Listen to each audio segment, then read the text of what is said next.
She's your burden now. Those were my mother's exact words. The night my sister dumped her 3-month-old baby on my doorstep and vanished into the rain. She didn't ask if I was okay. She didn't even look at the baby. She just handed me a life I never planned for and walked away. 10 years later, those same people dragged me into court, claiming I'd kept them apart. I sat there holding the sealed folder they never knew existed, listening to them lie like it was effortless. And the moment I stood up to speak, something shifted, because the truth in that folder wasn't just damaging, but also reveal things they never thought of. I used to think my life was small in the best way, quiet, predictable, safe. I worked long shifts as a pediatric nurse, came home to my 1-bedroom apartment in a quiet corner of the city, reheated leftovers, watered my plants, and fell asleep to the hum of the radiator. I never imagined motherhood. Certainly not the kind that arrives wrapped in a damp blanket at midnight, but life doesn't ask if you're ready, it just shows up and waits to see who you become. The night Elena disappeared felt unreal. One moment I was folding laundry while a storm tore across the streetlights outside. The next I was staring at a 3-month-old in a car seat, rain dripping from the canopy, a single crumpled note tucked beside her tiny fist. She looked so small, so breakable, her breath soft and shaky, like she knew she'd been left behind. I remember my hands shaking as I called my parents, desperate for any sign they cared. Before I continue the story, tell me first, where did you hear this from? Write it in the comments, because what happens next, most people won't believe. My mother answered on the second ring, sighed like I'd inconvenienced her, and said, the sentence that would carve itself into my ribs, she's your burden now. My father didn't even get on the phone. They hung up before I could say anything else. Even now, a decade later, I can still feel the thickness of the silence after that call. It was the moment I realized no one was coming to help. Not Ross, who left 2 weeks later, not my parents, not anyone. It was just me and a baby who had no one else in the world. I didn't sleep for the first 48 hours. I learned how to warm bottles by watching videos between sobs. I ran to the store at dawn with Lily tucked into my jacket because I didn't own a single thing for a child. I changed my entire life without a second thought, and slowly something shifted from obligation to love, from survival to devotion. Lily would grip my finger and look at me like I was the only solid thing in her world, and maybe I was. People talk about chosen family like it's a soft idea, but mine was built through storms, tears, and promises whispered in the dark, and for 10 years it felt unshakable, at least until the day Elena came back. Elena didn't return with an apology. She returned with a performance. It happened on an ordinary Wednesday. Lily was 9, stretched across the living room floor, building a cardboard solar system, humming softly the way she did when she felt safe. My phone rang with an unknown number. I almost let it go to voicemail. Almost. Ruby, it's me. For a second my brain refused to match the voice to the sister who'd vanished into the rain 10 years earlier, but then the familiar tremble slipped through, the one she used whenever she wanted something. She said she was in the city. She wanted to talk. She wanted to explain. She chose a cafe across from a quiet park, neutral ground she called it, and when she walked in I barely recognized her. Polished hair, soft makeup, steady eyes. Not the frantic girl who'd left a baby on my doorstep. She looked curated. I'm sober now, she said, fingers laced, voice perfectly measured. 7 years. I'm glad, I responded truthfully and cautiously. I want to meet her, she added. If you think that's okay, if as if she hadn't forfeited that right years ago. I didn't answer immediately. My mind was running calculations. Lily's stability, her anxieties, the night she woke up after nightmares, whispering, don't let them take me. But I agreed to try one. Controlled meeting. 1. The Children's Museum felt safe, public, bright, full of noise. Lily clung to my hand, shy in a way she never was. Elena approached gently, too gently, like she was trying to earn points. And when Lily said, Nana is my real mom, and Elena's eyes filled with tears, I wanted to believe the moment humbled her. But humility doesn't last long on people who are used to shortcuts. Over the next months, Elena's presence grew: weekly visits, texts asking about school projects. Little gifts dropped off at our door, and Lily, being soft-hearted, opened up slowly. I didn't trust it, but I didn't want my fear to become Lily's cage. Then one night after Lily had fallen asleep, I got a message. We have something important to discuss tomorrow. Sign not just Elena and Grant. Grant Dalton, her new husband, a man I had never met. The next day they sat across from me at my dining table, hands intertwined, smiling like everything was predetermined. We want custody, Grant said calmly. Elena didn't even flinch. And right then, watching Lily's crayons scattered across the table between us, I felt something inside me lock into place. This wasn't reunion. This was a takeover. For a moment, I couldn't breathe. The word custody hit harder than anything Alina had ever done to me, including the night she abandoned her child on my doorstep. My fingers curled around the edge of the table to steady myself. "You can't be serious," I said quietly, not trusting my voice. "We are," Grant replied, tone smooth. "Too smooth. Lily deserves a traditional household, a stable home, 2 parents." He said it like I hadn't been both parents for a decade. Alina nodded with rehearsed calm. "You've done so much for her, Ruby, truly.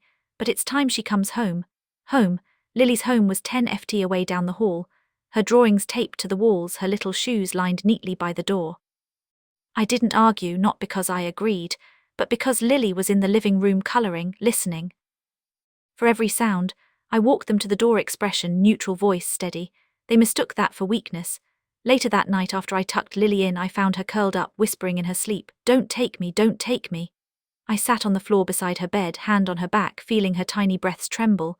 And in that quiet, something in me snapped. Not the brittle kind of breaking, but the clean, sharp click of a lock closing. A decision made. I wasn't losing her. Not to Alina, not to anyone. The letter arrived 3 weeks later. A formal petition for custody filed, stamped, cold. My parents signed affidavits supporting Alina, claiming I had blocked family access and distorted Lily's understanding of her heritage. Lies, all of them. I stared at the page until the words blurred.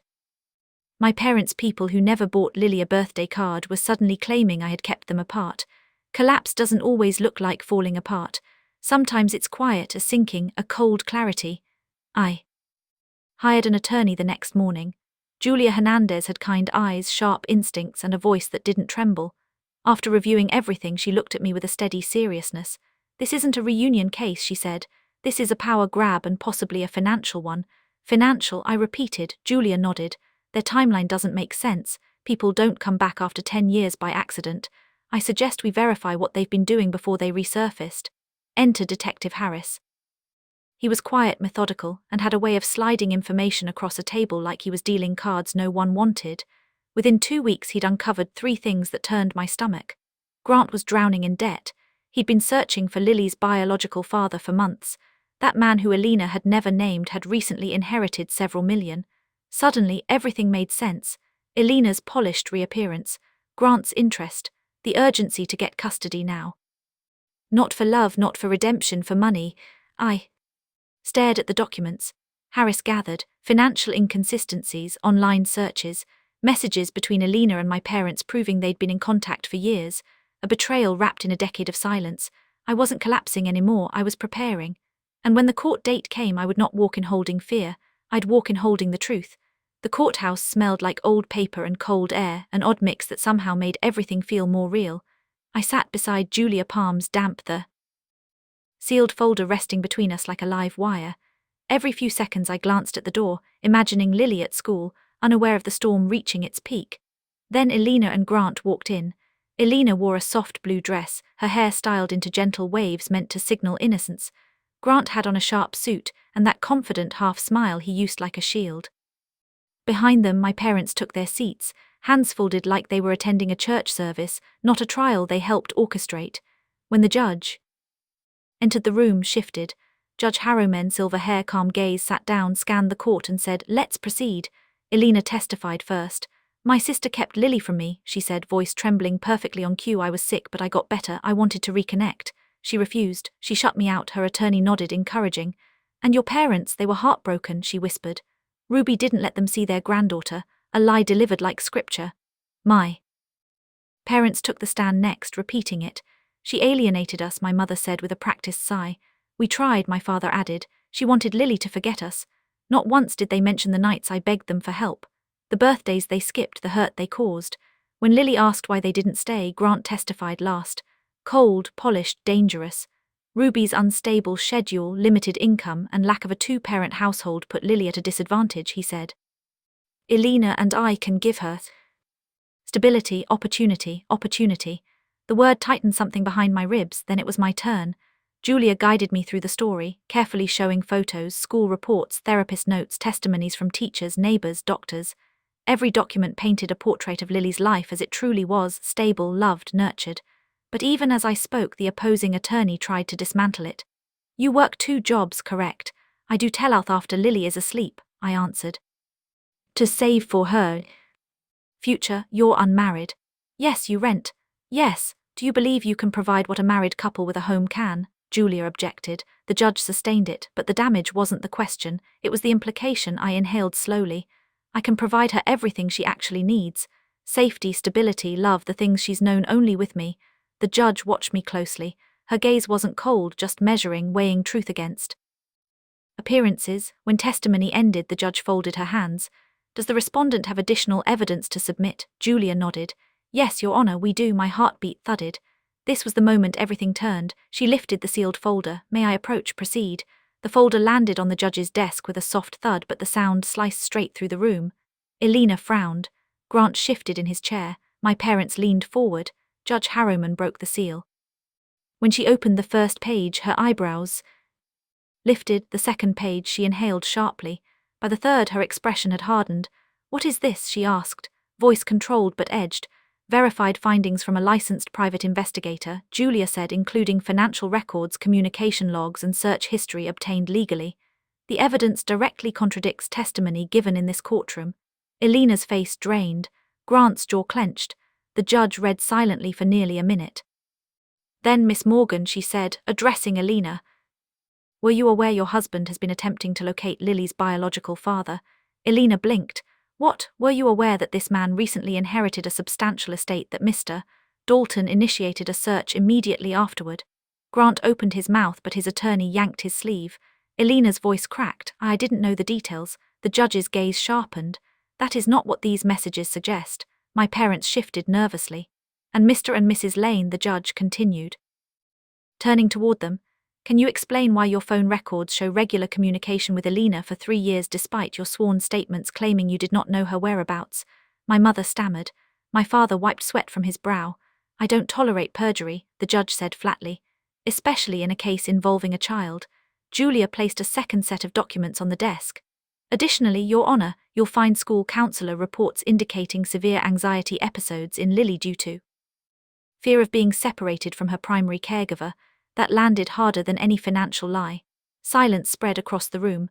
Judge Harriman closed the folder, then she looked at me directly. "Miss Lane, please stand." My legs trembled, but I stood.